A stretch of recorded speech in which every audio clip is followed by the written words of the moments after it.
मेरे को ये चीज बताइए कि महामृत्युंजय संस्था क्या है? वहां पर 52 फीट बाय 52 फीट का एक महामृत्युंजय यंत्र बना है, जो विश्व का सबसे बड़ा यंत्र है। मेरु पृष्ठाकार वो यंत्र है जिसके अंदर आप बैठ के ऊर्जा को महसूस करते हैं। क्या वो ऐसा रीजन हो सकता है कि जिसकी वजह से हार्ट अटैक के केसेस बढ़ते जा रहे हैं? 2002-2003 में 18-19 साल पहले बोलना शुरू कि 2024 के बाद भारत के अंदर हृदयघात की समस्या बढ़ेगी। और एक चीज मेरे को बताइए कि अभी हम बात कर रहे थे सोशल मीडिया के बारे में, क्या लगता है कि आपको सोशल मीडिया भी बहुत बड़ा इम्पैक्ट डालता है धर्म को मैनिपुलेट करने में, धर्म की कुछ ऐसी चीजों को गलत तरीके से लोगों को बताने में? वर्तमान परिवेश में निश्चित रूप से सोशल मीडिया गलत इम्पैक्ट डालता है। अब हम कथावाचक की बात कर रहे हैं तो सबसे बड़े कथावाचक है प्रेमानंद जी महाराज, उनके बारे में कुछ बता दीजिए आपके हिसाब से। बहुत उच्च कोटि के संत हैं जी। और अपने स्थान पे बैठ के समाज को एक ऐसी पॉजिटिव राह दिखा रहे हैं कि, और वास्तविकता में इस समय उनको राधा में ही बस जाना चाहिए। यूथ ना आज की डेट में बहुत ज्यादा डिप्रेशन में, ऐसे केस में उनको मोटिवेट करने के लिए कुछ आप ऐसा नुस्खा बता सकते हैं, कोई ऐसी रेमेडी बता सकते हैं? एक ही रेमेडी है, कुछ समय के लिए बच्चे बन जाओ, कुछ समय के लिए अपने लोगों से मिलो, अपने लोगों से बातचीत करो। Hello everyone, welcome to our podcast. तो देखिए आज का जो हमारा पॉडकास्ट होने वाला है वो बहुत ही ज्यादा स्पेशल होने वाला है, क्योंकि जो गेस्ट हमारे साथ इस टाइम इस स्टूडियो में है, देखिए उनके आने से ही इतना पॉजिटिव एनवायरनमेंट हो चुका है।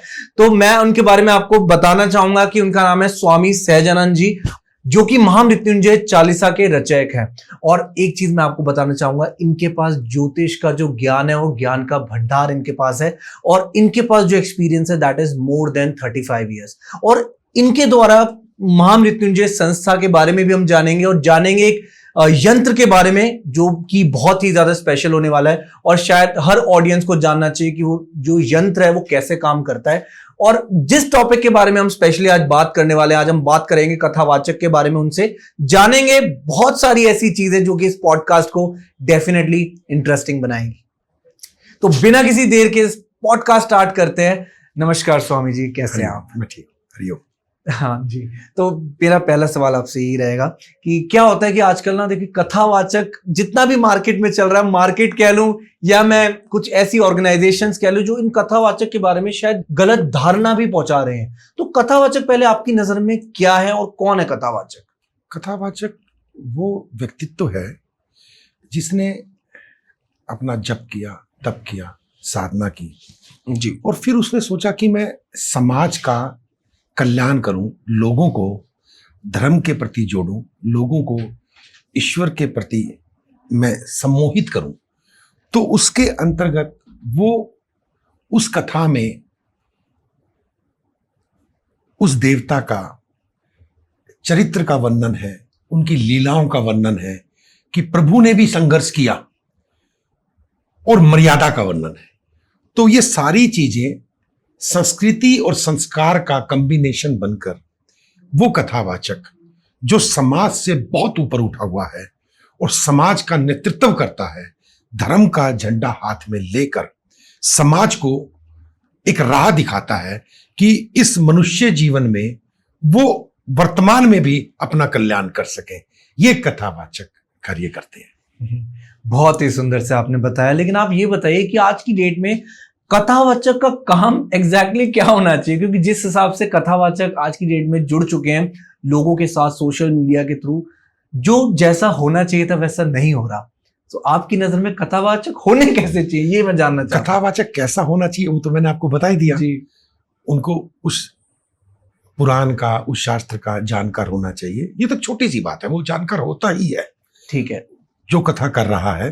पर जो वर्तमान परिवेश में मैंने महसूस किया, मैंने देखा है कि कथावाचक मंच पे विराजमान होकर भी लड़ाई झगड़ा कर रहा है। बिल्कुल सही। और ये इससे धर्म के ऊपर एक प्रश्न चिन्ह लग जाता है।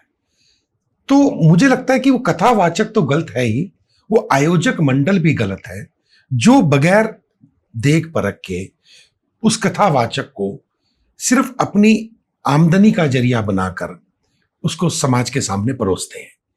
ये उन आयोजन मंडलों पे भी प्रश्न चिन्ह लगता है कि अनजाने में वो करना तो चाह रहे थे धर्म की रक्षा, जी, धर्म को फैलाना चाह रहे थे, संस्कारों को समाज में बताना चाह रहे थे, पर उनकी वजह से ही ये अपराध हो जाता है। तो जिसका खामियाजा समाज को भुगतना पड़ता है, युवा वर्ग को भुगतना पड़ता है, राष्ट्र को भुगतना पड़ता है, और धर्म पर प्रश्न चिन्ह लग जाता है। अनजाने में एक ऐसा अपराध उनके द्वारा घटित हो जाता है जिसकी भरपाई नहीं हो पाती, और उसका जो फल है, जो असली कथावाचक है, उसको भी भुगतना पड़ता है। ठीक है, बहुत सही। और देखिए कहीं ना कहीं आज की डेट में जितने भी कथावाचक है वो हमेशा ये कहते हैं कि चलो इनडायरेक्टली अगर कहें कि उनको कुछ ना कुछ एक अमाउंट जरूर मिलता है एक कथा करने का, चाहे वो कथा कोई भी हो। तो ये जो कथावाचक जो धर्म के नाम पे बहुत बड़े बड़े अमाउंट चार्ज कर रहे हैं, डोनेशन के नाम पे अमाउंट ले रहे हैं, क्या ये एक बिजनेस है या ये भी एक धर्म है? देखिए, मुझे ऐसा लगता है, मेरा जो ऐसा मानना है कि कथावाचक जो उसका मेहनताना है वो उसको मिल जाता है, परंतु जो आप बात करते हैं करोड़ों रुपए की, तो इतना उस कथा करने में खर्चा भी आता है। इतना बड़ा पंडाल बनता है, माइक सिस्टम होता है, लोगों तक प्रचार प्रसार होता है, तो बड़ी बड़ी कथा में करोड़ों रुपया खर्च होता है, इसमें कोई शक नहीं है। तो इसका मतलब ये नहीं है कि वो सारा पैसा उस कथावाचक को मिलता है। जो वो आयोजन मंडल होता है, जो उस कथा को कराने के पीछे उसका एक महत्वपूर्ण उद्देश्य होता है कि वो जो कथा से पैसा उसके पास आएगा, उस पैसे से वो समाज में कुछ ना कुछ योगदान देगा, कुछ हॉस्पिटल बनाएगा, कुछ विद्यालय बनाएगा, कुछ मंदिर का जीर्णोद्धार होगा, कुछ वहां पर जो उनके भंडारे चलते हैं, जो गरीब लोगों के लिए, विधवा के लिए, उनको एक जीवन यापन का जरिया है वो कथा आयोजन मंडल जो उस कथा को करवाता है। बहुत सही, बहुत सही। देखिए लेकिन कहीं ना कहीं क्या होता है, अभी बहुत ऐसे बड़े बड़े नाम हैं, चलो मैं नाम भी ले लेता हूँ। कभी आपने सेवा की बात करी, डॉक्टर अनिरुद्ध आचार्य जी हैं, वो भी कथावाचक हैं। और देखिए कहीं ना कहीं डोनेशन कह लीजिए या बहुत ऐसा अमाउंट उन पे आता है, लेकिन वो पैसा वो लगाते भी हैं। देयर इज लाइक 300 से ज्यादा उनके ऐसी वृद्ध औरतें हैं जिनकी वो सेवा कर रहे हैं, वृद्ध आश्रम चला रहे हैं। तो ये चीजें समझ आती है कि कहीं ना कहीं दिखती है, लेकिन वो पैसा जो दिख नहीं रहा उसको कैसे हम एक्सप्लेन करेंगे? नहीं, देखो, आप पहले आप एक बात को समझिए, आपको धर्म का ही पैसा क्यों नजर आता है? फिल्में आती हैं जी, फिल्मों के अंदर एक ही फिल्म 500 करोड़, 2000 करोड़, 2500 करोड़, 10,000 करोड़ रुपया भी कमाती है। वो पर्टिकुलर जो एक व्यक्ति कमा रहा है, वो तो समाज में कोई पैसा नहीं लगा रहा, बिल्कुल भी नहीं लगा रहा, बल्कि वो तो उन फिल्मों के माध्यम से समाज के अंदर किसी ना किसी रूप में दुष्प्रचार होता है। आज ये बड़ी विडंबना है कि जो कथावाचक अगर वो पैसा ले रहा है या उसके पास श्रद्धा के भाव से उसके पास पैसा आ रहा है, तो कहीं ना कहीं उसका कुछ अंश तो समाज में लगा रहा है, अपने साथ तो लेके नहीं जा रहा है। और फिर कुछ व्यक्ति विशेष हैं जो इस बात को निंदा के रूप में लेके आते हैं। तो मुझे लगता है कि ये जो प्रश्न हम कथावाचकों से कर रहे हैं, क्या कभी हमने वो प्रश्न प्रोड्यूसर से किया कि आपने एक फिल्म बनाई, आपने कैसा किया? हमारे देश में जो भी घटनाक्रम घटित होता है और जिस घटनाक्रम की हाइप बन जाती है, उसके ऊपर 6 महीने के अंदर फिल्म आ जाती है और लोगों की भावना उस घटना से जुड़ी होती है, तो सभी लोग उस फिल्म को देखने जाते हैं और वो फिल्म हजारों करोड़ रुपए का व्यवसाय प्राप्त कर लेती है। तो क्या कभी वो एक्टर या प्रोड्यूसर या डायरेक्टर को जो उस पैसे से लाभ हुआ, उसने, आपने सुना है किसी डायरेक्टर ने कोई हॉस्पिटल बनाया हो? आपने सुना है कि किसी प्रोड्यूसर ने कोई स्कूल बनाया हो, कोई धर्मशाला बनाई हो, कोई मंदिर निर्माण में सहयोग किया हो? परंतु आप कौन सा ऐसा कथावाचक है जो इस तरह का कार्य ना करता? बहुत सही, ठीक है। तो देखिए मैं आपसे एक नॉर्मल क्वेश्चन पूछना चाहूंगा। अभी रिसेंटली क्या हुआ था, काफी टाइम हो गया इस बात को, एक कथावाचक है जया किशोरी जी, तो मैं उनकी बहुत रिस्पेक्ट करता हूं पहले तो, लेकिन उनके साथ एक इंसिडेंट ऐसा होता है कि वो एयरपोर्ट पे जा रही होती है, तो उनके पास एक जो बैग होता है, उस बैग की वर्थ लाखों में है, राइट? अब वो बैग की फोटो क्लिक होके उनके साथ वो बहुत सोशल मीडिया पर वायरल हो जा रही है बहुत तेजी से। तो कहीं ना कहीं जितने भी धार्मिक गुरु हैं, जो और भी कथावाचक है, वो ये कहते हैं कि हम तो ये सिखाते हैं कि आप माया से दूर रहो, लेकिन माया तो स्वयं आपके साथ चल रही है। तो उन्होंने बहुत उनके अगेंस्ट बातें बोली। तो इस चीज में आप किसके साथ हैं? दोनों में अज्ञानता है। ओके, उनमें भी इतनी समझ होनी चाहिए कि वो इन चीजों से ऊपर उठ चुके होने चाहिए। उनको पता है जो 2000 रुपए में काम चल जाता है, वास्तविकता में अगर वो 20 लाख रुपए क्या कोई सामान परचेज करते हैं, तो वो समाज को एक गलत मैसेज जाता है। और अगर उन्होंने ऐसा कर दिया, जानबूझ के किया, अनजाने में किया, या किसी ने उनको गिफ्ट किया, तो उनसे जो बड़े लोग हैं जी। जिन्होंने इस बात का मुद्दा बनाया, बल्कि उनको तो उनका पक्ष लेना चाहिए कि क्या बात होगी, ले लिया तो किस लिए है बाजार में। दूसरी कम्युनिटी को क्यों नहीं देखते इस बात के लिए? हर एक व्यक्ति को आजादी है, कोई डकैती नहीं डाल रहा, कोई चोरी नहीं कर रहा, कोई झूठ फरेब नहीं कर रहा। वो उसकी श्रद्धा है, उनके भक्तों की, उनके अनुयायियों की श्रद्धा है। कोई किसी को गाड़ी गिफ्ट कर देता है, कोई किसी को रॉयल्स रॉयल्स भी गिफ्ट करते थे आज से पहले, कोई किसी को जमीनें गिफ्ट कर देते हैं। आपको पर्स नजर आ गया, परंतु आप देखिए कि ऐसे ऐसे इस राष्ट्र के अंदर भामाशाह हैं जिन्होंने करोड़ों रुपए की जमीनें डोनेट कर दी। बिल्कुल सही। तो ऐसा नहीं है, दोनों ही पक्ष में एक सामंजस्य स्थापित होना चाहिए। क्या कथावाचक चश्मा नहीं पहन सकता? क्या कथावाचक गाड़ी में नहीं जा सकता? ये किसने कहा कि उनको माया से दूर होना चाहिए? कहां लिखा है? माया में लिप्त नहीं होना चाहिए। और मैं दावे से कहता हूं कि भारत के अंदर जो भी कथावाचक है, अगर असली कथावाचक है, वो किसी भी तरह की कैसी भी माया में लिप्त नहीं है। ठीक है, बहुत सही। आपने मेरे क्वेश्चन का जवाब बहुत अच्छे से दिया। अब देखिए क्या होता है कि लेकिन बहुत सारे कथावाचक ऐसे हैं जो डराते हैं लोगों को, काफी ऐसी चीजें दिखा के या स्टेज पर कुछ ऐसी चीजें कर देते हैं, वो चमत्कार कर देते हैं। उस केस में क्या होता है कि लोगों का विश्वास बन जाता है, और लेकिन कहीं ना कहीं लोगों के मन में डर भी होता है कि यार अगर हम इनके अगेंस्ट गए तो शायद हो सकता है कि हमारे साथ कुछ गलत हो जाए। तो ऐसे लोगों को, ऐसे कथावाचक को आप क्या कहना चाहोगे? दो चीजें हैं, मुझे जानकारी नहीं है कि कौन से ऐसे कथाकार हैं जिन्होंने लोगों को डराया, परंतु संस्कार देने के लिए, संस्कृति को जिंदा रखने के लिए, पृथ्वी को बचाने के लिए हमारे ऋषि मुनियों ने भी एक चीज की थी। कैसे की थी? उन्होंने कहा था वो पीपल को मत काटना, भूत चिपट जाएगा।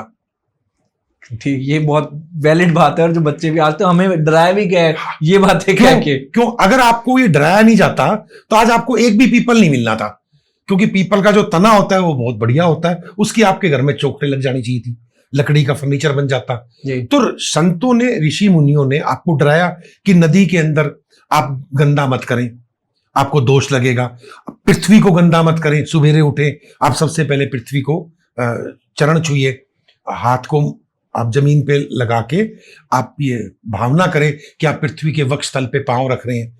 तो हर एक चीज में एनर्जी थी।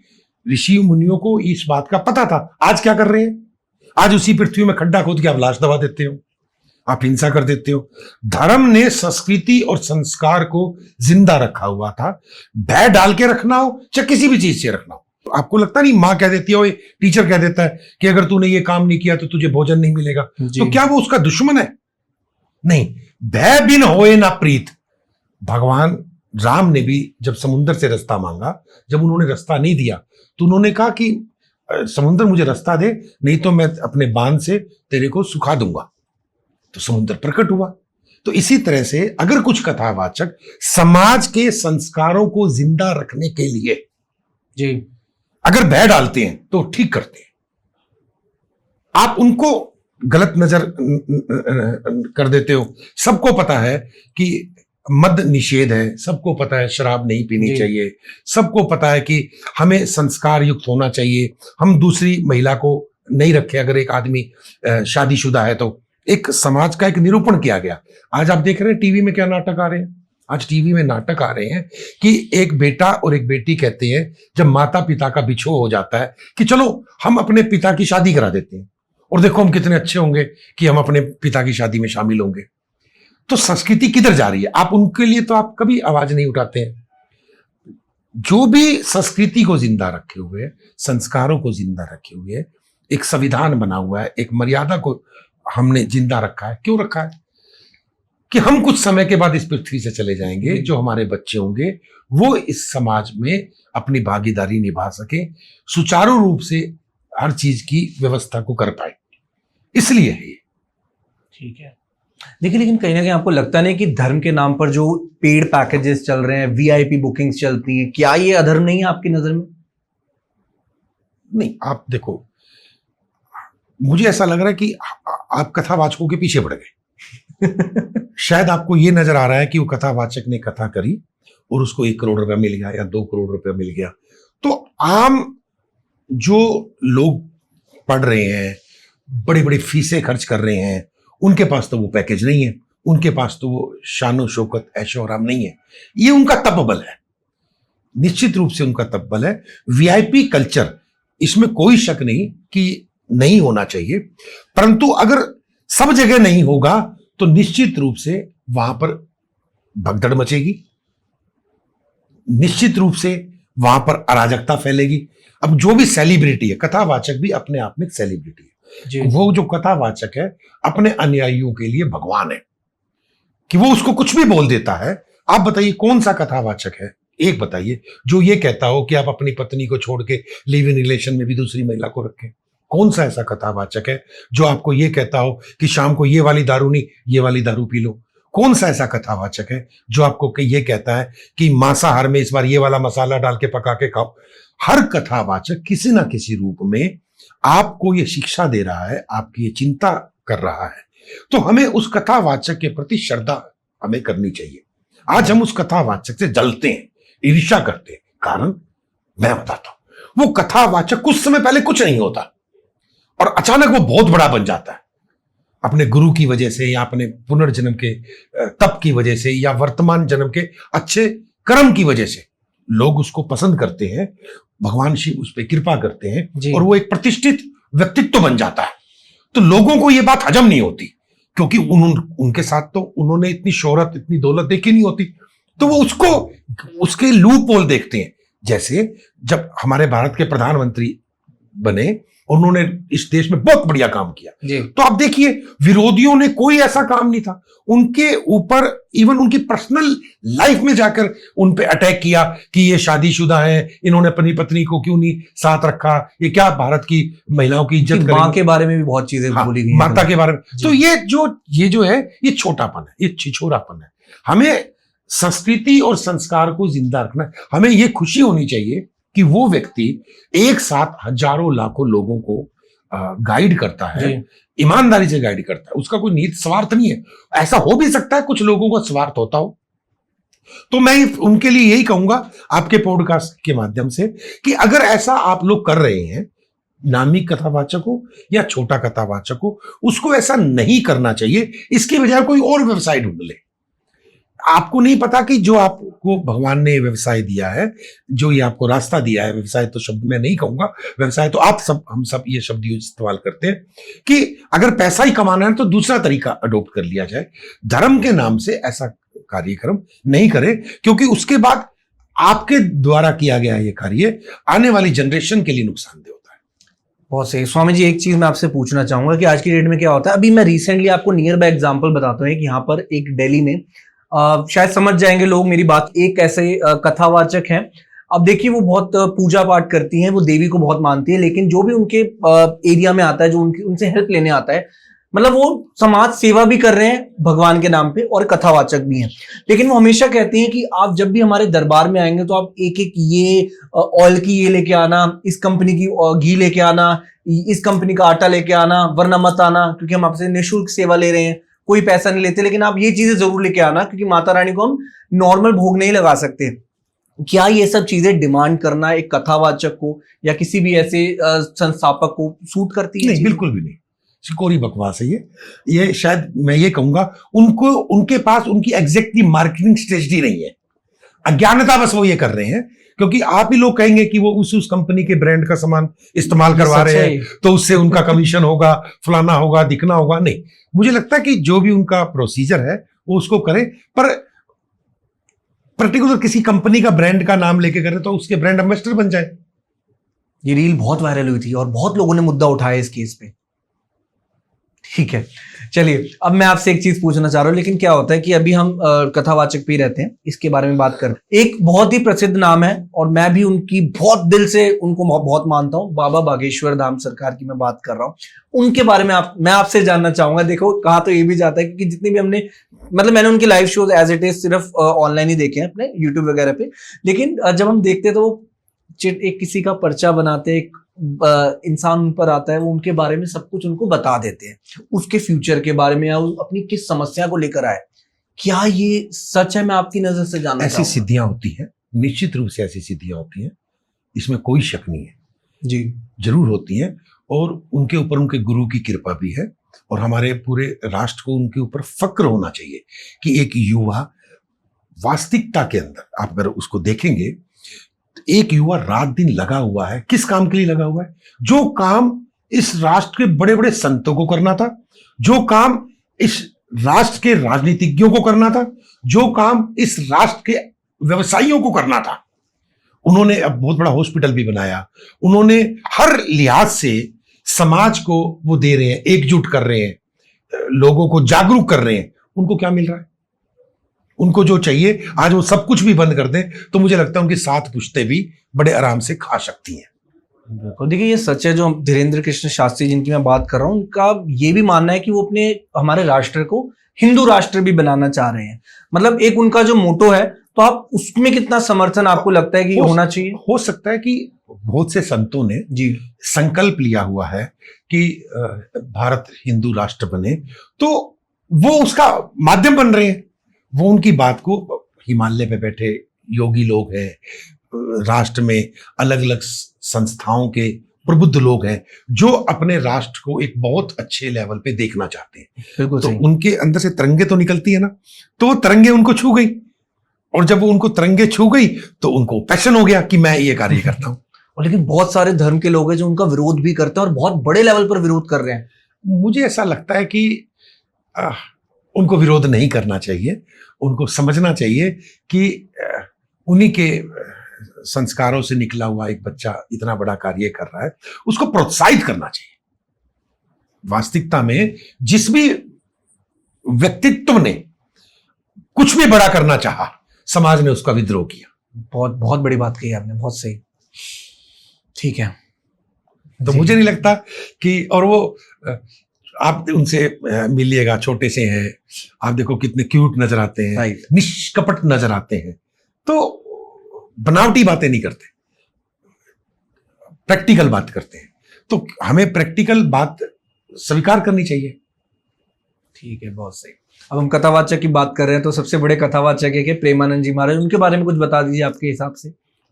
बहुत उच्च कोटि के संत हैं और अपने स्थान पे बैठ के समाज को एक ऐसी पॉजिटिव राह दिखा रहे हैं कि, और वास्तविकता में इस समय उनको राधा में ही बस जाना चाहिए, परंतु उसके बावजूद वो अपना अमूल्य समय, स्वास्थ्य ठीक ना होते हुए भी समाज को एज एक पिता के नाते, एज एक दादा के नाते, एज बड़े बुजुर्ग के नाते, घर में जो वो अपने लेक्चर्स के अंदर सत्संग में लोगों को समझाते हैं, लोग उनकी बात को सुनते हैं। यही बात उनके अगर घर वाले कहेंगे तो शायद नहीं सुनेंगे। तो छुपे हुए रूप से वो एक समाज के अंदर एक परिवर्तन लेके आ रहे हैं कि किसी भी तरह प्रेम मोहब्बत हर जगह बसे, किसी का कोई दिल ना दुखे, और आदमी जो अनजाने में उसको किसी भी तरह का कोई भी कष्ट आता है, चाहे पारिवारिक कष्ट आता है, सर्विस से रिलेटेड कष्ट आता है, सामाजिक कष्ट आता है, तो दहल जाता है जी। तो वो अपने पास किसी से जिक्र नहीं कर पा रहा। तो स्वामी जी उनको बड़े अच्छी तरीके से गाइड कर देते हैं और उनके द्वारा बहुत से लोग हैं जिनका उद्धार हो रहा है। तो ये तो हम सबको इस चीज में खुशी होनी चाहिए कि हमारा कोई अपना एक व्यक्तित्व, एको हम शिव हम, वो वही कार्य कर रहे हैं जो शिव चाहते हैं। और ये बहुत सच बात है, क्योंकि जितना भी यूथ है बहुत ज्यादा उनसे इन्फ्लुएंस होता है, उनकी बातों से बहुत ज्यादा इन्फ्लुएंस होता है। क्या कह लीजिए कि उनके शब्दों में कुछ ऐसी ताकत है जो लोग इजीली समझ पा रहे हैं, उनके हृदय तक वो बात पहुंच पा रही है, वो लोगों की पिच पे आके बात कर पा रहे हैं। बिल्कुल सही। वो कोई बनावटी बात नहीं कर रहे हैं। उनके सामने जैसा जो व्यक्ति जिस जगह का, आप देखिए उनकी वीडियो में वो बच्चे की तरह खिलखिला के हंसते हैं। बहुत अच्छा लगता है हमें भी जब हंसते हैं। तो आप उनकी तरह हंस के देखिए, आपके आधे कष्ट तो वैसे ही दूर हो जाएंगे। उनका हंसना ही आपकी जीवन के चेंज करने के लिए काफी है। देखिए स्वामी जी, आजकल क्या हो रहा है कि अगर हम बात करें, प्रेमानंद जी महाराज की हम बात करें, लेकिन ऐसे बहुत सारे कथावाचक हैं जो ऑलरेडी एक सेलिब्रिटी से ज्यादा स्टेटस गेन कर चुके, जिनकी ऑलरेडी इतनी ज्यादा फॉलोइंग है। तो इस केस में जितना भी यूथ है, आपको क्या लगता है कि किस तरफ हमारा यूथ आज की डेट में जा रहा है? कथावाचक की तरफ ज्यादा जा रहा है या आजकल सेलिब्रिटीज को ज्यादा देख रहा है? मुझे ऐसा लगता है कि यूथ सेलिब्रिटीज की तरफ ज्यादा जा रहा है। आज भी आपको ऐसा लगता है? आज कथावाचक चूंकि सेलिब्रिटी बन चुका है, इसलिए यूथ उसकी तरफ आकर्षित है। ओके। यूथ की कमी है, जिसके फॉलोअर ज्यादा है उसके फॉलोअर अपने आप बढ़ते चले जाते हैं जी। इसी का फायदा कुछ अधार्मिक लोगों ने भी उठाया, जिसकी वजह से आपको ये सारे क्वेश्चन करने पड़े। बिल्कुल सही। मेरा क्वेश्चन करने का पर्पस यही है कि एक्चुअल में एज अ सिटीजन मेरे भी कुछ ऐसे डाउट्स हैं जो कुछ हम सुनते आ रहे हैं, वही मैं आपसे पूछना चाहता हूं, उनका आंसर हमें मिल पाए, उस क्वेश्चन का जवाब हमें अच्छे से मिल पाए, और अब तक आप बहुत अच्छे से जवाब दे रहे हैं, ठीक है आपसे। लेकिन मैं एक चीज पूछना चाहूंगा कि अगर हम यूथ की बात कर रहे हैं, देखिए क्या होता है कि यूथ ना आज की डेट में बहुत ज्यादा डिप्रेशन में है, क्योंकि देखिए सोशल मीडिया पर उनका जो कह लीजिए कंजम्पशन है बहुत ज्यादा बढ़ चुका है, मतलब स्क्रीन टाइम लोगों का आज की डेट में बहुत बढ़ चुका है, तो उसकी वजह से वो डिप्रेशन में बहुत जा रहे हैं, कुछ काम करने का लोगों का दिल नहीं करता।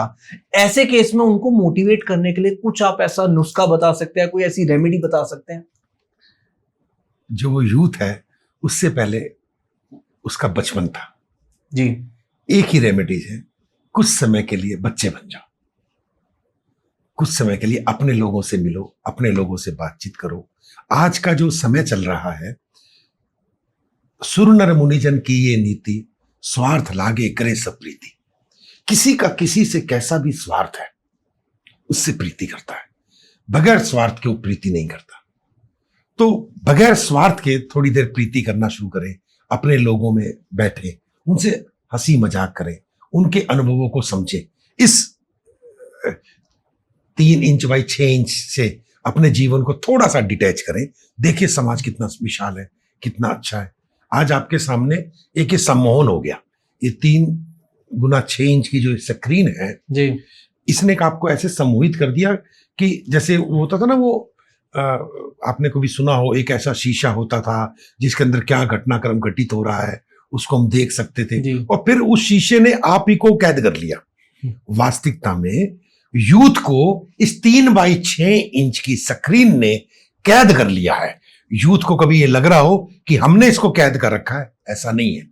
तो यूथ अपना आत्मबल बढ़ाए, अपने आप को मजबूती से उठाए, और एक संकल्प मात्र कार्य सिद्ध्यर्थे, हमारे गुरुदेव कहते थे कि आप संकल्प लो वो कार्य सिद्ध होगा। तो इसी तरह से यूथ को सिर्फ संकल्प लेना है, भाई मैं कोई डिप्रेशन में नहीं रहूंगा, मैं किसी तरह की एंग्जाइटी में नहीं रहूंगा, मैं किसी तरह के इस प्रपंच में नहीं रहूंगा। बनावटीपन से बाहर आए, बेसिकली वो बनावटी हो गया। आदमी कपड़ों को सुंदर बनाता था, उसको ये लगने लग गया कि कपड़े आदमी को सुंदर बनाते हैं, इसलिए वो भागने लग गया। आदमी के अंदर गुण को उसने अपने बाहरी आवरण से, मैटेस्टिक चीजों से जी, उससे उसको ढक लिया। आज ओरिजिनल आपको कुछ भी नहीं मिलता है, सब कुछ जो मिलता है वो बनावटी मिलता है। Agree, totally agree. और देखिए कहीं ना कहीं मेरा खुद का ही पर्सनल मानना है कि अगर डिप्रेशन में हो तो थोड़ा घूम सकते हो आप, दुनिया को निहारो, इतनी सुंदर धरती हमारे भगवान ने बनाई है, एटलीस्ट हम थोड़ा सा एक्सप्लोर करेंगे, शायद हो सकता है हमारा ध्यान हट जाए डिप्रेशन से। तो अगर डिप्रेशन से दूर रहना तो ऑब्वियसली ये चीजें भी फॉलो कर सकते हो। डिप्रेशन उसको इसलिए है क्योंकि वो अपने से बहुत दूर हो गया, अपने से बहुत दूर हो गया, बिल्कुल सही बात। उसको अपने नजदीक आना है। अपने नजदीक आने के लिए योग में भांति भांति की विधियां हैं जी, मंत्र विज्ञान में भांति भांति की विधियां हैं, तो उनको उस विधियों को अपनाना चाहिए और अपने आप के नजदीक आना चाहिए। आज कितनी बड़ी बात है कि आपको नींद नहीं आ रही है, आपके पास बहुत कुछ खाने पीने की चीजें हैं, आप उसको खा पी नहीं पा रहे हैं, आप खा पी रहे हैं तो आप बीमार हो रहे हैं। आप कोई बीमार होने के लिए पैदा थोड़ी ना हुए थे, बिल्कुल आप तो जीवन जीने के लिए पैदा हुए थे। आप कोई डिप्रेशन में जाने के लिए बड़े थोड़ी ना हुए थे। एक अनजान आदमी, आप डिप्रेशन में क्यों है जानते हैं? मनुष्य की समझ बढ़ गई है।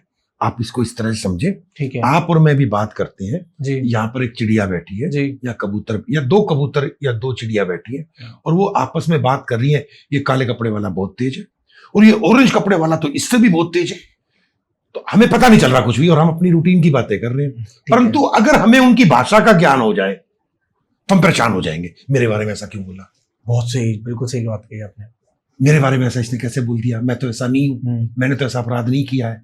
तो हमें दूसरों की समझ इतनी ज्यादा हो चुकी है कि वो जो कोई भी एक्शन उठा रहा है हमें लगता है कि वो हम पे डायरेक्ट अटैक कर रहा है। हमें ऐसा क्यों लगता है? क्योंकि हमने अपनी सारी की सारी कंसंट्रेशन जो है, सारी की सारा जो अपना रिमोट है वो दूसरों के हाथ में दे दिया। हमें अपना रिमोट दूसरों के हाथ में नहीं देना चाहिए। एक टीवी है, एक चलता है टीवी, तो आप उसका रिमोट का बटन दबाएं, वो जी न्यूज दिखाएगा, फिर बटन दबाएं आज तक दिखाएगा, फिर बटन दबाएं वो कोई मूवी दिखाएगा। तो उस टीवी की ताकत उस रिमोट पे है। इसी तरह मैं आपकी अच्छी बात करूंगा तो आप खुश हो जाओगे, मैं आपकी निंदा करूंगा तो आप चिड़चिड़े हो जाओगे। तो छुपे हुए रूप से आपने अपना रिमोट मुझे दे दिया है। जी। हमें अपना रिमोट नहीं देना चाहिए किसी को। अपनी पर्सनल चीजें भी किसी से शेयर नहीं करनी चाहिए, सिर्फ अपनों से शेयर करनी चाहिए। अपनों शेयर करें, अपनों से वो शेयर ही नहीं कर पा रहा है। हम्म। उसको लग रहा है कि मेरे जो अपने हैं वो भी मेरे अपने नहीं है, और अपने जो उसके हैं उनको भी इस बात का ध्यान रखना चाहिए कि इस व्यक्ति विशेष ने अपना समझ के मुझसे सारी बातें शेयर की हैं, तो मुझे इसकी हंसी नहीं उड़ानी चाहिए, मुझे इस पर व्यंग नहीं करना चाहिए, टोन नहीं मारना चाहिए, इसको ऐसा नहीं समझना चाहिए। मनुष्य का सबसे बड़ा ड्रॉबैक क्या है? जब वो अपने अंदर उसके विचार आ रहे हैं और वो अपनी काउंसलिंग अपनी पत्नी से कर रहा है, या अपने बच्चों से कर रहा है, अपने माता पिता से कर रहा है, या अपने दोस्त से कर रहा है, वो ये कह रहा है कि मेरे अंदर ये विचार आ रहे हैं, तो सामने वाला व्यक्ति उसको वैसा ही समझने लग जाता है, जबकि वो वैसा होता नहीं है। राइट। उसको तो भाग्यवान होना चाहिए सामने वालों को कि इस वक्त इस व्यक्ति ने हम पे ट्रस्ट किया। बिल्कुल सही। देखिए स्वामी जी, साथ साथ अगर हम डिप्रेशन की बात करें, कहीं ना कहीं एक रीजन ये भी आता है कि आज की डेट में ना लोगों के अंदर कह लीजिए कि नशे को लेके भी बहुत ज्यादा लोग अट्रैक्ट हो रहे हैं। लिक्वर कंजम्पशन बढ़ चुका है यूथ में, बहुत ज्यादा अपने आप को दूर रखने के लिए, डिप्रेशन दूर रखने के लिए वो इन चीजों की तरफ भी भाग रहे हैं। तो इन चीजों से दूरी बनाए रखने के लिए कोई ऐसी रेमेडी या कोई ऐसा मंत्र, या एक इंसान को क्या ऐसे अपनी दिनचर्या में करना चाहिए, वो बता सकते हैं आप? देखिए, सुबेरे उठ के हर एक व्यक्ति को जी। सुबह उठ के 1 मिनट 2 मिनट 3 मिनट के लिए शांत चित होकर बैठ जाना चाहिए, और जो अपना श्वास ले रहा है उस श्वास पे ध्यान देना चाहिए। सिर्फ उठने के बाद, सबसे पहले उठने के बाद उठ के वो बैठ जाए और श्वास के ऊपर ध्यान दे, और मन ही मन में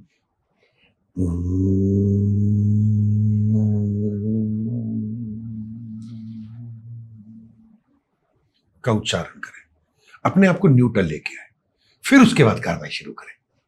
और यही काम वो रात्रि में करे, जब रात को सोने से पहले सोने लगे कि अब मैं सो रहा हूं, अब बिस्तर पे तो चला गया हो 10 बजे, पर नींद नहीं आती उसको 1:30 बजे तक 1 बजे तक जी। तो उस समय भी ये करें, अपने आप को, अपनी चेतना को, अपने विचारों को शांत करें। शांत करने के लिए पहले लोग फिजिकल एक्सरसाइज करते थे, घूमते थे, टहलते थे, एक दूसरे से बतिया लेते थे। आज हमने वो सारे काम बंद कर दिए। आज हम एक दूसरे से बतियाते नहीं है कि मेरे बारे में वो क्या सोच लेगा। तो मैंने कहा ना, वो 3x6 इंच की जो ये स्क्रीन है, इसने इसको अपने आप को इसमें ऐसा शामिल कर दिया है कि अब ये इससे निकल नहीं सकता है। इसको निकलना पड़ेगा, संकल्प लेना पड़ेगा। बहुत सही, बहुत सही। और देखिए कहीं ना कहीं क्या होता है कि अभी जैसे हम बात कर रहे थे, कथावाचक के बारे में बात कर रहे थे, उस पर भी आएंगे, लेकिन जो यूथ के हम जो मेन इशू मेरे को जो लगता है वो यही रहता है कि यूथ कह लीजिए कि एक तो एक्सप्रेसिव नहीं है, पहली बात ही, और जितना ज्यादा एक्सप्रेसिव है, ज्यादा एक्सप्रेसिव होना भी ठीक नहीं है किसी के आगे। अगर आपको किसी को अपनी जिंदगी के बारे में बता रहे हो तो आपका फायदा भी उठा सकता है। तो यूथ के चलो यूथ को तो मोटिवेट करने का आपने बता दिया कि शुरू सुबह उठते हमें क्या कार्य करना चाहिए, लेकिन अब आप मेरे को ये बताइए कि जो लोग आज की डेट में कोई फिजिकल एक्टिविटीज भी नहीं कर रहे, कुछ भी नहीं कर रहे, ना योगा कर रहे हैं, कुछ भी नहीं कर रहे, सिर्फ उठ रहे हैं, सो रहे हैं, खा रहे हैं, पी रहे हैं, दैट्स इट, क्या उनकी लाइफ में फिर भी वो धर्म से जुड़े हैं या नहीं जुड़े? जरूरत क्या है? धर्म को उनकी कोई जरूरत नहीं है, उनको भी धर्म की जरूरत नहीं है। वो तो पुनर्जन्म की अपनी कमाई का उपभोग कर रहे हैं। अब वो खुश हैं, वो लोग, वो दे आर हैप्पी। वो खुश इसलिए है क्योंकि उनको पता नहीं है खुशी किसे कहते हैं। ओके। खाना पीना, सोना, रहना, हगना, ये तो एक जानवर भी काम करता है। आप जो आए हो वो आप समाज के लिए, राष्ट्र के लिए, अपनों के लिए कुछ करने के लिए आए हो जी। आप तो खा पी के मस्त हो गए, आप तो अजगर बन गए कि पड़ा है, अब कोई कार्य नहीं करना। ऐसा नहीं है। कर्म भूमि समझ के आपको लगना है। खाली बैठ के राम का नाम तो ले लेते आप, वो भी नहीं ले रहे। क्यों नहीं ले रहे? क्या करेंगे लेके? फिल्में देख रहे हैं, मनोरंजन के साधन देख रहे हैं, वो अपने आप को डल कर रहे हैं, अपने ब्रेन को बंद कर रहे हैं, और दूसरों को फिर वही प्रवचन देंगे, हम तो बड़े खुशी हैं, वो कुछ कर नहीं पाए इसलिए ऐसा है। जीवन चलायमान है, गतिमान है। पृथ्वी सोच ले मैं ठीक हूं और खड़ी हो जाए, 800 करोड़ आदमी 1 सेकंड में खत्म हो जाएगा। सूर्य सोच ले मैं चमक रहा हूं, मुझे क्या जरूरत है गति करने की। हर एक आदमी, हर एक जीव जगत, संजीव, हर चीज एक गति में है। आपको उस गति के साथ चलना है। बिल्कुल सही। और टाइम है, टाइम कभी रुकता नहीं, किसी के लिए नहीं रुकता। और एक चीज मेरे को बताइए कि अभी हम बात कर रहे थे सोशल मीडिया के बारे में, क्या लगता है कि आपको सोशल मीडिया भी बहुत बड़ा इम्पैक्ट डालता है धर्म को मैनिपुलेट करने में, धर्म की कुछ ऐसी चीजों को गलत तरीके से लोगों को? वर्तमान परिवेश में निश्चित रूप से सोशल मीडिया गलत इम्पैक्ट डालता है। क्यों डालता है? क्योंकि पहले मेरे पास मान लीजिए कथा चल रही है जी, और 1,000 आदमी या 10,000 आदमी इस कथा को सुन रहा है, तो वहीं पर विचार है। सोशल मीडिया ने उस 10,000 के अलावा भी 10 लाख लोगों को बाहर कथा दिखा दी। राइट। उन्होंने पूरी कथा सुनी नहीं, उनको मर्यादा नहीं पता कथा की, उनको कुछ भी नहीं पता, और उन्होंने उसके अंदर व्यू डालने शुरू कर दिए, कमेंट्स डालने शुरू कर दिए, बकवासबाजी लिखनी शुरू कर दी। तो एक जो गलत इंपैक्ट पड़ना शुरू हुआ, एक ने कहा, दूसरे ने उसकी काट नहीं करी, दूसरों ने उसको समर्थन दे दिया। ये वो लोग हैं जो कभी कथा में जाना नहीं चाहते, जिनको पता नहीं है कथा क्या है। तो इसकी वजह से धर्म के ऊपर बहुत से प्रहार हो रहे हैं, परंतु धर्म हारता नहीं है, खत्म नहीं होता। धर्म से ही सब कुछ टिका हुआ है इस जीव जगत में। धर्म है तो हम है, धर्म है तो पृथ्वी है, धर्म है तो लोक और परलोक है, धर्म है तो पूरा विश्व है, धर्म है तो ब्रह्मांड है। हम सब को उसका समर्थन करना चाहिए। और देखिए, अगर धर्म है तो एक अधर्म भी है, क्योंकि कहते हैं कि जहाँ पॉजिटिविटी और नेगेटिविटी भी होना बहुत जरूरी है, एक बैलेंस बना रहता है। राइट। देखिए स्वामी जी, मैं आपसे एक चीज पूछना चाहूंगा। भी कुछ टाइम पहले मैंने एक पॉडकास्ट करा था, वो भी मतलब वो पंडित जी थे, वो उनको भी एस्ट्रोलॉजी का ज्ञान था, लेकिन जिस तरीके से आप मेरे को जवाब दे रहे हैं, मैं आपसे ये क्वेश्चन पूछना चाहूंगा, शायद मेरे को इस चीज का जवाब अच्छे से मिल जाए। उन्होंने मेरे को कहा था कि जो कथावाचक होते हैं, जो फीमेल्स होती हैं, उनको कथा नहीं करनी चाहिए। उन्होंने एक रीजन दिया था कि मोस्टली जो प्योरिटी होती है वो ज्यादा, कहते हैं, वो मेंस में ज्यादा होती है। ये रीजन मैं जस्टिफाई नहीं कर पाया, मेरे को तो समझ नहीं आया उनका आंसर। मैं आपसे पूछना चाहता हूँ कि फीमेल्स भी कथावाचक होती हैं, और है ऐसी कथावाचक काफी हैं, तो कहीं ना कहीं उनका ये सही है आंसर या गलत है आपके हिसाब से? देखिए, शास्त्र के मुताबिक स्त्री को व्यास पीठ पे बैठने का अधिकार नहीं है। ओके। परंतु अगर हम समाज में एक सही मैसेज कन्वे कर पा रहे हैं संस्कृति का, तो दिक्कत भी नहीं होनी चाहिए, बशर्ते उनको मान मर्यादा का, सारी चीजों का ध्यान रखना चाहिए। ओके। स्त्री के मेंसेस आते हैं जी, उस समय पर अगर वो कथा करती हैं जी, तो गलत है, एक गलत मैसेज आता है। Got it. ये चीज है। ठीक है। गुण तो किसी से भी मिले उसी से ले लेना चाहिए। अच्छी चीजें तो अष्टावक्र ने 64 गुरु बनाए थे। जहां से जो आप अवगुण मत देखें, जहां से जो मिले उसको हासिल कर लो अपने कल्याण के लिए। मामला कहां फंसता है, हम अपना कल्याण तो पहले भूल जाते हैं, हम ये देखने लग जाते हैं कि हमारी वजह से उसको क्या फायदा हो रहा है। दो, नंबर 3, उसको फायदा क्यों हो रहा है, और हम ऐसा कैसे क्या काम करें कि उसको फायदा ना पहुंचे। हम इसी प्रपंच में उलझे हुए हैं। जीवन बड़ा अमूल्य है, बहुत मुश्किल से जन्मों जन्मों किसी ने पुण्य कर्म किए हो तो मनुष्य का रूप में जन्म मिलता है। बिल्कुल सही। और उसके अंदर भी वो अगर भोग विलास, ईर्ष्या, द्वेष, वासना में फंसा हुआ है, तो इससे ज्यादा निकम्मापन तो कुछ हो ही नहीं सकता। उस निकम्मेपन को ठीक करने के लिए हमारे गुरुओं ने उसको रास्ता दिखाया, और मजे की बात है, उसको पीटा नहीं, उसको समझाने की कोशिश करी। जैसे क्लास में पहले बच्ची को टीचर पीटता था, क्योंकि उस टीचर को पता होता था ये कार्य ये कर सकता है, नहीं कर रहा इसका निकम्मापन है। पर आज तो वो टीचर भी उसको, बच्चे को नहीं हाथ लगा सकता। तो संतों ने, गुरुओं ने कभी हिंसा नहीं करी, उसको समझाया, मान जा। समझाया किस तरीके से? समझाया उन कथाओं के तरीके से कि देखो उन्होंने ऐसा किया था, उन्होंने ऐसा किया था, उन्होंने ऐसा किया था, तो तुम ऐसा मत करना जी। तो अब आपको मैं बता सकता हूं कि भाई रात को जब 10 बज जाए तो अपना फोन स्विच ऑफ कर दो। मानना ना मानना वो आपके हाथ में, आपके ऊपर है। मैं आपके घर में जबरदस्ती आके आपका अगर फोन रात को 10 बजे बंद करूंगा तो आप मेरे दुश्मन बन जाओगे। आपको लगेगा पता नहीं मेरा क्या स्वार्थ है। मेरा क्या स्वार्थ होना है? मैं तो आपको गाइड कर रहा हूं कि जब ये फोन नहीं था तब भी तुम जिंदा थे, तब भी सही तरीके से जीवन चल रहा था, तब भी तुम रिसर्च कर रहे थे। आज इसके गुलाम मत बनो, इससे लाभ लेने वाले बनो। स्वामी जी, एक चीज पूछना चाहूंगा मैं कि आज की डेट में क्या होता है, जो वर्क कल्चर चल रहा है ना आज की डेट में, देखो many people are working, MNCs में भी काम कर रहे हैं, बड़ी बड़ी मल्टीनेशनल कंपनीज में काम कर रहे हैं, तो उनकी जो साइकिल है, लाइफ साइकिल, वो बहुत ही डिफरेंट चल रही है प्रकृति से।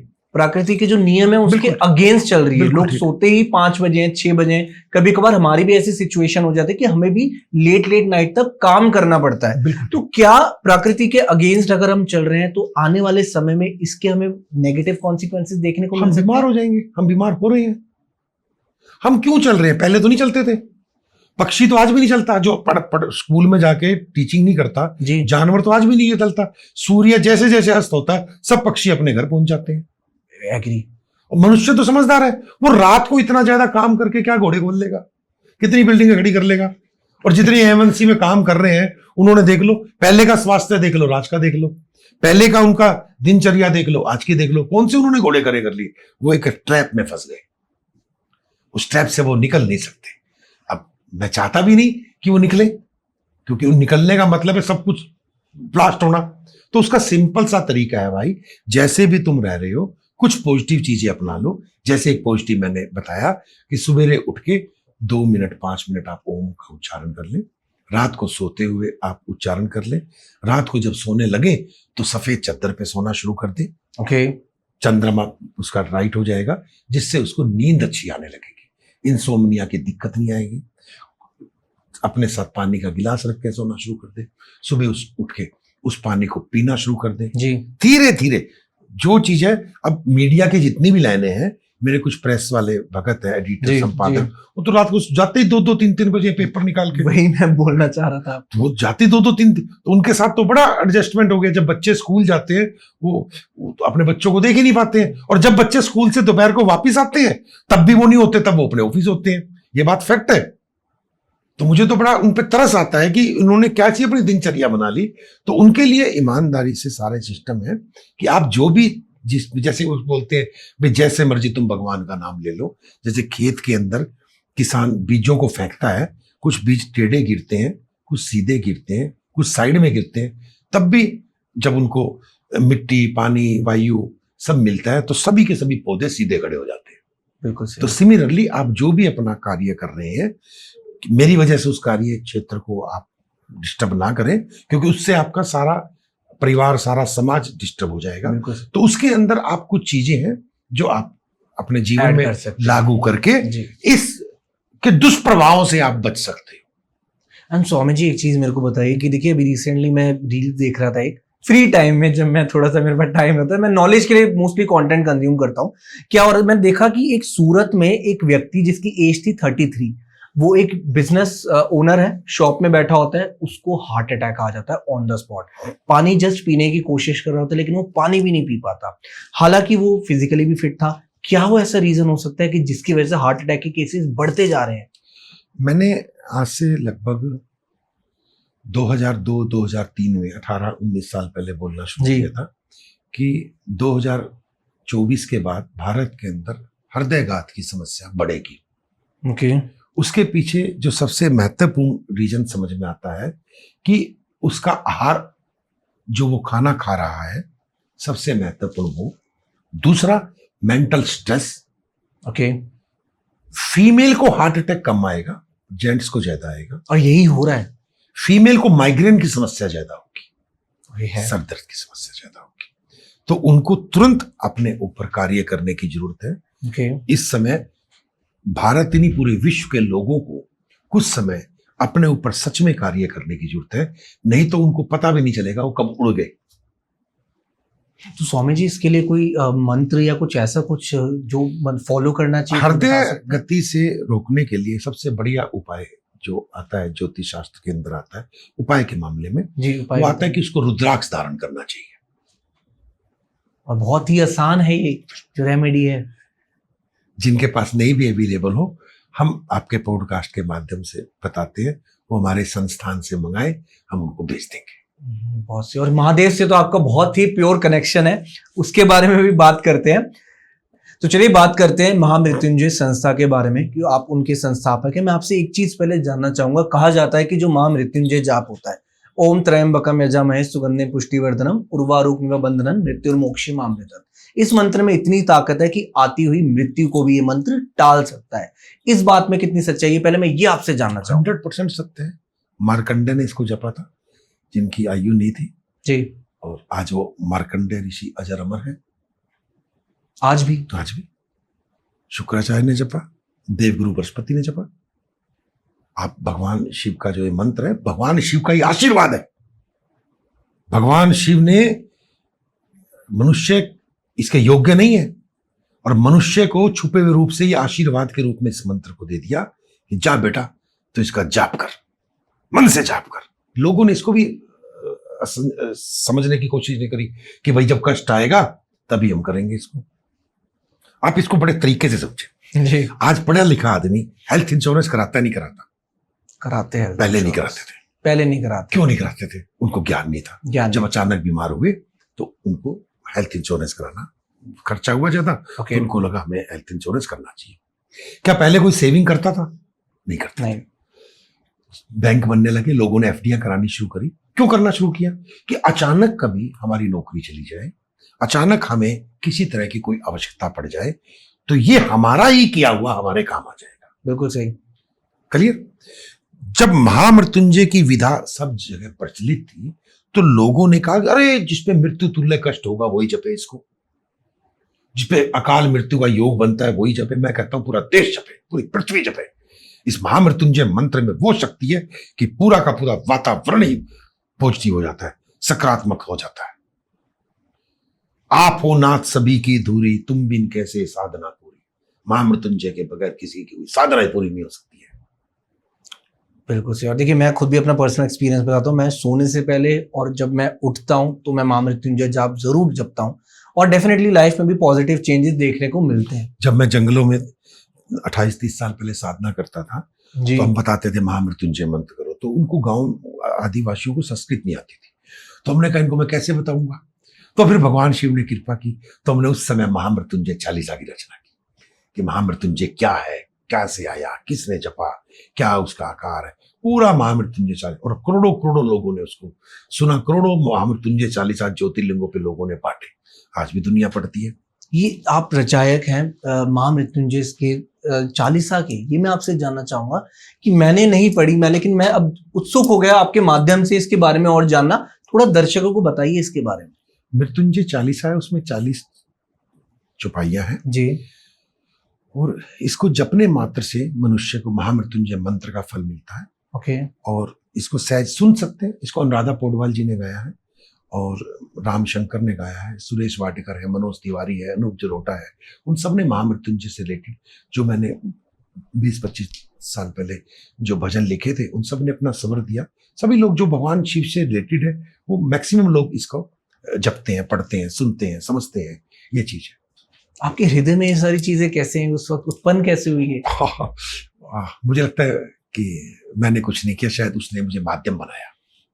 बिल्कुल सही। मुझे ऐसा महसूस होता है कि वो कहते हैं ना कि शरीर से तो आप क्या पूजा पाठ करोगे जिसके अंदर मलमूत्र रखा हुआ है, तो उसकी कृपा है। उसकी कृपा ने ही ये सारा कार्यक्रम कराया। हमारी तो कोई औकात ही नहीं है, रेत की कण भी नहीं है। जैसे पृथ्वी पूरे यूनिवर्स के अंदर एक रेत का कण है और पृथ्वी पे रहने वाले आदमी सम्राट समझते हैं अपने आप को, तो इसी तरह से उस ईश्वर की नजर में रेत का कण भी बहुत बड़ी बात है, उसकी कृपा है। बहुत सही। देखिए मैं आपको एक छोटी सी स्टोरी सुनाना चाहूंगा, मेरे को बताइएगा कि ये स्टोरी में कितनी सच्चाई है। मैं आपसे जानना चाहूंगा क्योंकि मेरे से ज्यादा ज्ञानी आप है इस टाइम। तो ये बताइए मेरे को, क्या होता है कि जब हनुमान जी, श्री राम जी, मैं रामायण के समय की बात कर रहा हूँ इस वक्त, जब लक्ष्मण जी मूर्छित होते हैं तो हनुमान जी बड़े परेशान हो जाते हैं क्योंकि राम जी बड़े उदास होते हैं और हनुमान जी सबसे बड़े भक्त हैं राम जी के। अब हनुमान जी देख नहीं पाते कि मेरे राम, श्री राम उदास हैं, परेशान है।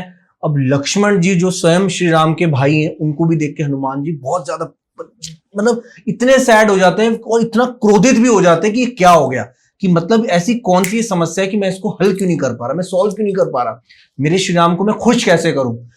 हनुमान जी कहते हैं श्री राम को कि आप कहें तो मैं मृत्यु को भी आपके चरणों में लाके खड़ा कर दूं, मृत्यु को भी खत्म कर दूं, ये बात बोलने के बाद जो भगवान महादेव है हमारे और माता पार्वती ऊपर से देख रहे होते हैं। अब माता पार्वती धीरे से शिव जी को देखती है और उनसे पूछती है क्या ये हो सकता है। अब शिव जी धीरे से अपनी आंखों को नीचे करते हैं और हाँ कहते हैं, क्योंकि अगर महादेव अगर कह लीजिए मृत्यु काल है तो स्वयं महादेव महाकाल है। तो क्या ये बात सच है, मैं आपसे जानना चाहूंगा, ये बताइए मेरे को।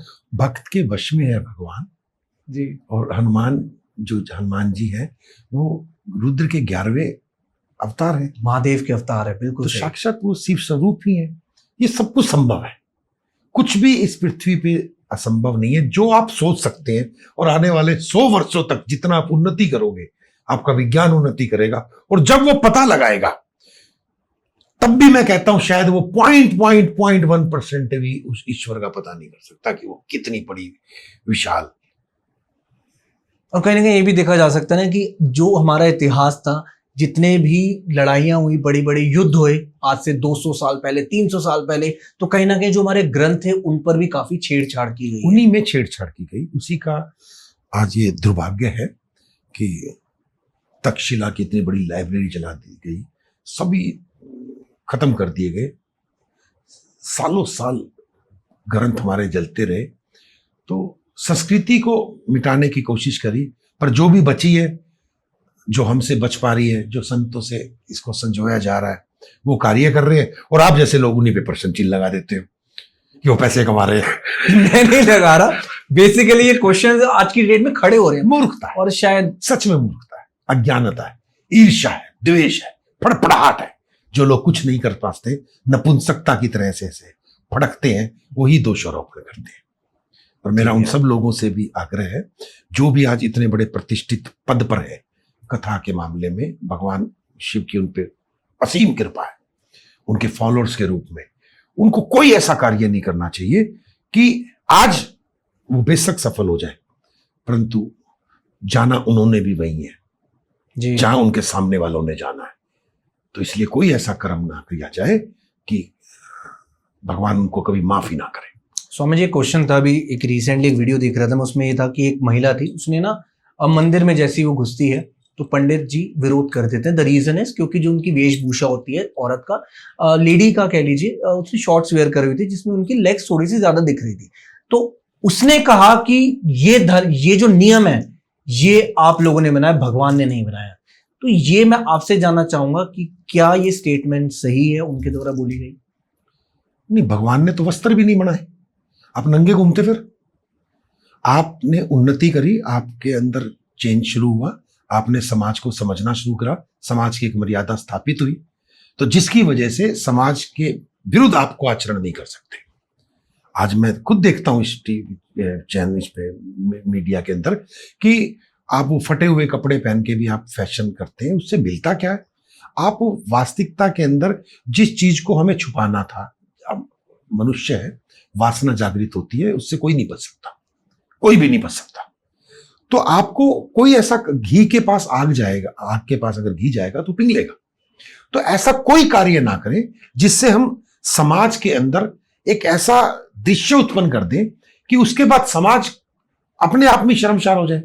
आप तो कम से कम जिम्मेवार ना बने, चाहे कोई फिल्मी हस्ती हो, चाहे वो एक फैशन को एडवांस में ले जाने वाली व्यक्तित्व हो। एक परिधान है, आपको जो इजी परिधान लगे, जो इजी परिधान लगे आप उसको करें। आपको निवस्त्र रहने का शौक है, आप अपने कमरे में रहो। आप दूसरों को दिखाने के लिए क्यों? इसका मतलब आप में दाने नहीं है, इसका मतलब यह कि आप अपने शरीर को दिखा के आकर्षित करना चाहते हैं। बौद्धिक क्षमता की बात होती थी ना पहले जी। तो जो भी है उससे ऐसा कोई कृत्य ना हो जिससे समाज को नुकसान हो। आप जिम्मेवार मत बने समाज को नुकसान के। आप, कलयुग आना है, इसमें कोई शक नहीं, कलयुग चल रहा है, इसमें भी कोई शक नहीं, परंतु आप उस कलयुग के मुख्य पात्र मत बने। बहुत सही, बहुत सही। अब हम वापस चलते हैं हमारे महामृत्युंजय जाप के बारे में। देखिए, आप संस्थापक है महामृत्युंजय संस्था के। मेरे को ये चीज बताइए कि महामृत्युंजय संस्था एग्जैक्टली क्या है, कैसे आप इसको एक्सप्लेन करेंगे और क्या आपका उद्देश्य है इसके पीछे? वहां पर 52 फीट बाय 52 फीट का एक महामृत्युंजय यंत्र बना है। जो विश्व का सबसे बड़ा यंत्र है। ओके। मेरु पृष्ठाकार वो यंत्र है जिसके अंदर आप बैठ के ऊर्जा को महसूस करते हैं। विश्व के 47 कंट्री से साइंटिस्ट आए थे, जिसमें नोबेल पुरस्कार विजेता साइंटिस्ट भी थे फ्रांस से। उन्होंने भी आके उस महामृत्युंजय यंत्र की ऊर्जा को महसूस किया।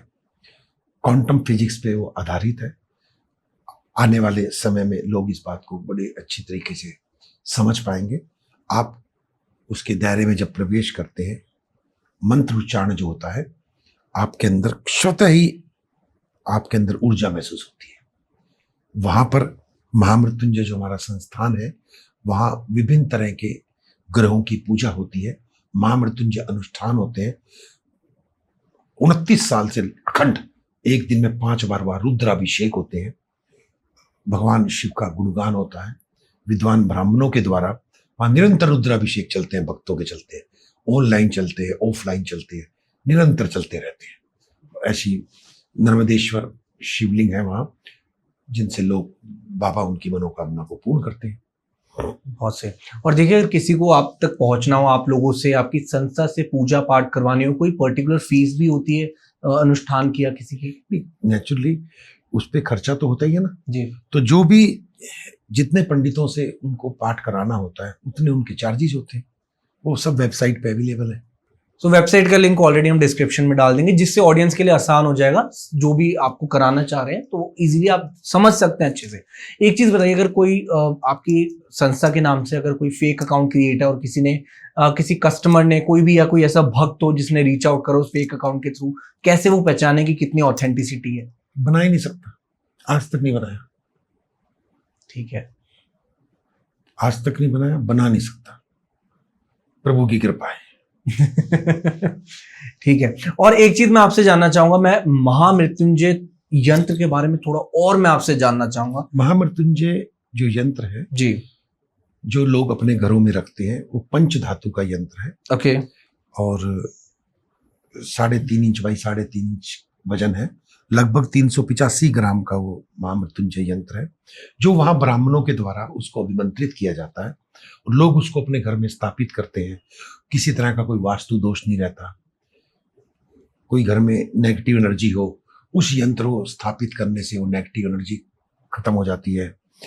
महामृत्युंजय यंत्र की उसकी इतनी महिमा है। कहते हैं मेटेरियलिस्टिक लाइफ के पॉइंट ऑफ व्यू से किसी का व्यापार नहीं चल रहा तो लोग महामृत्युंजय उस यंत्र को वहां संस्थान से मंगाते हैं और भगवान शिव की कृपा होती है, उनका व्यापार चलने लग जाता है। ग्रह क्लेश होता है, सुप्रीम पावर है ना, सभी देवता जिसकी आराधना करते हैं वो उसका महामृत्युंजय यंत्र है। देवों को देव महादेव का वो महामृत्युंजय यंत्र है। कोई पूजा की उसमें विधि नहीं है, उसको घर में रखें, लोगों के साथ चमत्कार घटित होते हैं। और अभिमंत्रित है वो यंत्र आपके द्वारा, आप लोगों के द्वारा। और किसी को अगर आपकी संस्था से जुड़ना हो, आपके साथ वो और काम करना चाह रहा हो, भक्ति की ऊर्जा उसमें जागृत हो, कैसे वो जुड़े आपसे? अपने घर करें। हम इस तरह के प्रपंच में नहीं पड़ते हैं। ओके। चेले नहीं बनाते हैं। आपको लाभ हो जाए, आपसे हमारी संस्था में कुछ लेते नहीं है। जिस स्थान पे, जिस शहर में आप रहते हो, उस स्थान पे, उस शहर में आप उस पैसे का इस्तेमाल करें। ठीक है। हमारे यहाँ हमारी साधना का पॉइंट है, साधना सतली है। आपको मान लो फायदा हो, ऐसे बहुत से लोग हैं जिनको फायदा होता है, महाराज जी ये दे दे, महाराज जी ये दे दे। भाई तू कहाँ से है? जी मैं सिरसा से हूँ। तू कहाँ से है? लुधियाना से हूँ। तो यार वहीं के मंदिर में दिया, वहीं के विद्यालय में दिया, वहीं के अनाथालय में दिया, वहीं के हॉस्पिटल में दिया। क्योंकि हम इस थ्योरी को जानते हैं, आज मैं आपसे ले रहा हूं तो मुझे देना भी है। बिल्कुल सही। लेकिन कहीं ना कहीं कोई आपसे कुछ चीजें सीखना चाहे तो वो आप सिखाते हैं? वो साइट के ऊपर अवेलेबल है। साइट में कोर्सेज हैं, कोर्सेज महामृत्युंजय साधना के कोर्सेज हैं। उसको ईमानदारी से आदमी करे, अपना भी कल्याण करे, अपने परिवार का भी कल्याण करे, समाज का भी करे और राष्ट्र का भी करे। बहुत सही। और चलिए, एक चीज मैं बस आपसे जानने से पहले ये जानना चाहूंगा कि अगर धर्म को व्यवसाय से बचाना है, बिजनेस से बचाना है, तो क्या वो ऐसा उपाय करे और क्या उसे ऐसा करना चाहिए? देखिए, धर्म का व्यवसायीकरण धार्मिक लोगों के द्वारा नहीं हुआ, कभी भी नहीं हुआ। तथा कथित धार्मिक लोगों ने धर्म को व्यवसाय के रूप में लॉन्च किया तो भगवान है, ईश्वर है, वो अपने आप उनको दंडित करेगा। हमें कार्य करना है तो धर्म का कार्य छोड़ के कार्य करें ना। और धर्म से आप जो पैसा कमाते हैं, आपको वो पैसा अपने अपने परिवार पे खर्च करने का अधिकार नहीं है। आपको वो पैसा समाज पे ही खर्च करना पड़ेगा। आप अपने साथ नहीं ले जा सकते, सबको पता है इस बात का। तो आप समाज में ही उस पैसे को खर्च करिए। आपके पास है, आपकी संस्था में आप बनाइए, हॉस्पिटल बनाइए, मंदिर बनाइए, स्कूल बनाइए, विद्यालय बनाइए, करिए मदद लोगों की। किसने मना किया? आप वास्तविकता में जब आप ये कर रहे हैं, आप थोड़ी ना, ईश्वर स्वयं इस कार्य को कर रहा है। ईश्वर ही तो आपके ऊपर कृपा करके अपने लोगों से पैसे दिला रहा है। स्वामी जी, एक चीज मेरे को यहाँ से याद आ रही है क्या, और मेरी एक फ्रेंड है, एक बहुत ही प्रसिद्ध मंदिर है, मैं मंदिर का नाम नहीं लूंगा, वहाँ के जो पंडित हैं उन्होंने क्या करा, गलती से जब जो फ्रेंड थी उसने अपना कुछ रुपए लेकर दान पात्र में डालना चाहे, लेकिन उसका पर्स गिर जाता है दान पात्र में। क्या होता है कि जब वो पंडितों से निवेदन करती है कि मेरा पर्स गिर गया, उसमें ऑलरेडी बहुत सारे पैसे थे, तो मैं वो नहीं देना चाह रही थी क्योंकि मेरी श्रद्धा से जो मैं चढ़ाना चाह रही थी, मैंने चढ़ा दी भगवान को। तो पंडितों ने उन दान पात्र को खोला, उस पर्स के अंदर जितने पैसे थे वो निकाले और दान पात्र में डाल दिए, उसका खाली पर्स उसको वापस लाके दे दिया। उनका ये कहना था पंडितों का कि ये भगवान की मर्जी थी, ये पैसे भगवान को चढ़ चुके हैं। क्या ये चीजें ठीक है? ये धर्म को बढ़ावा देती हैं या झुकाती हैं? आपसे मैं जानता हूं। ये गलत है, ये गलत है। गलती से उसके साथ ऐसा हो गया तो जिसकी भी घटना है, मंदिर की घटना है, जो भी उनके आयोजक है, संरक्षक है, प्रधान है, सेक्रेटरी है, निश्चित रूप से बल्कि उन सबको उस लड़की के घर जाके उस पैसे को देके आना चाहिए। निश्चित रूप से इस बात को कितने भी दिन घटित हो गए, और ऐसा काफी लोगों के साथ होता है, लेकिन शायद वो बोल नहीं पाते क्योंकि एक ऐसा, कह लीजिए, धर्म एक ऐसा टॉपिक है। धर्म छीनता नहीं है, छीनता, ये यही मैं सुनना चाह रहा था। छीनता नहीं, वो देता है। बिल्कुल गलत बात है, मैं इसका बिल्कुल समर्थन नहीं करता।